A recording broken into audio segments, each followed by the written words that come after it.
Welcome back to Corcan Media Group and Go Live TV. I'm Joe Volpe, the publisher of Corriere Canadese, once again with the issue of the week, and that is immigration and refugees.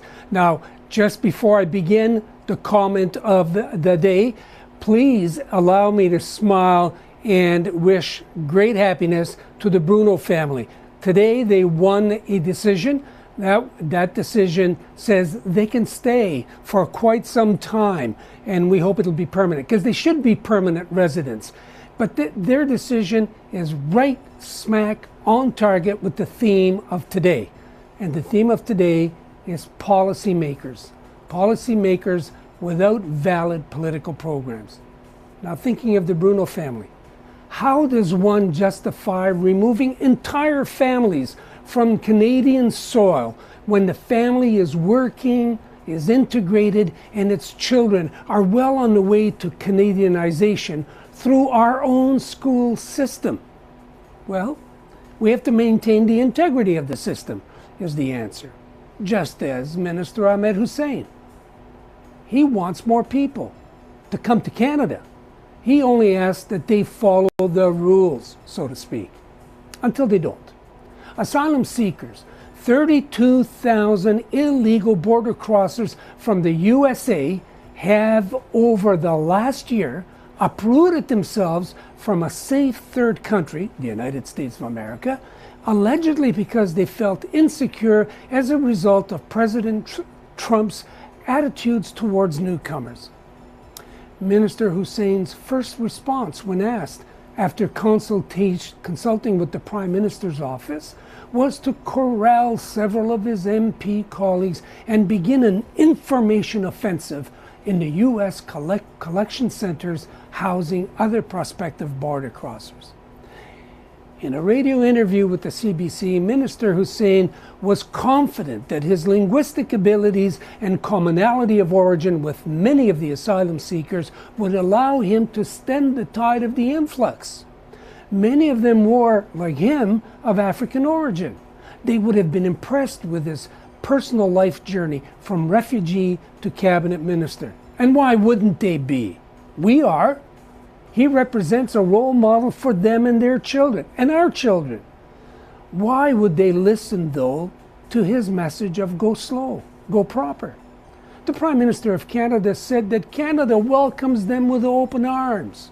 So why wait? The end result's going to remain unchanged. Of what importance is it? Is the objection by some Canadians that the public purse will have to carry the cost of assuming responsibility for housing, for clothing, for feeding, and educating them until they're integrated? According to one other minister, Bill Blair, there are communities and employers who need and want them. From his perspective, reasons enough not to remove them from Canada, which incidentally, he and his co-minister for Canadian Border Services have the task of doing under the law. It's hard to disagree. But if it's good for the goose, why is it not good for the gander?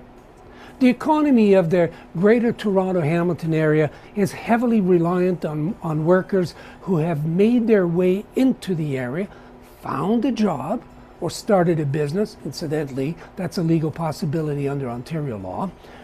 Bought a house or rented property. In the construction industry of Toronto alone, there are an estimated 50,000 who ply their trades. They're known as ghost workers. They are there, but they can't be acknowledged for fear of removal. Their employers would have to shut down their operations if immigration officials conducted a site audit for undocumented workers. One of the ways to stop that was to declare those areas sanctuary cities. The same for schools and for their children, for that house the children of these ghost workers, or the stores in which they purchase their product or that they frequent, and so on. The Prime Minister's arms are crossed to them, and them are primarily, but not exclusively, Brazilian, Portuguese, Central and South American skilled and semi-skilled laborers, Italian restaurateurs, mechanics, machinists, etc., etc., etc. Them are not asking for a handout.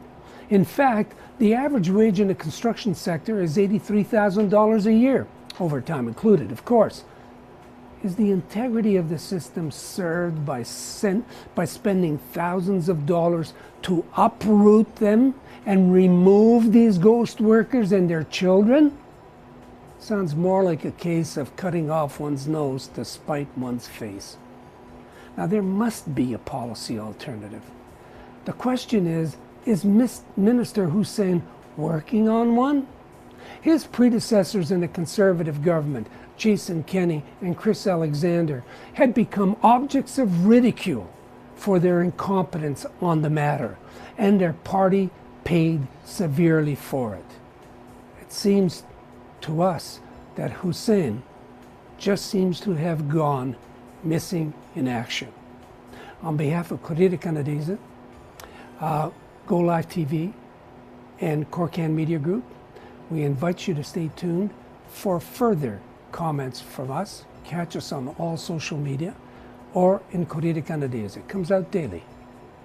Until the next time, thank you for watching.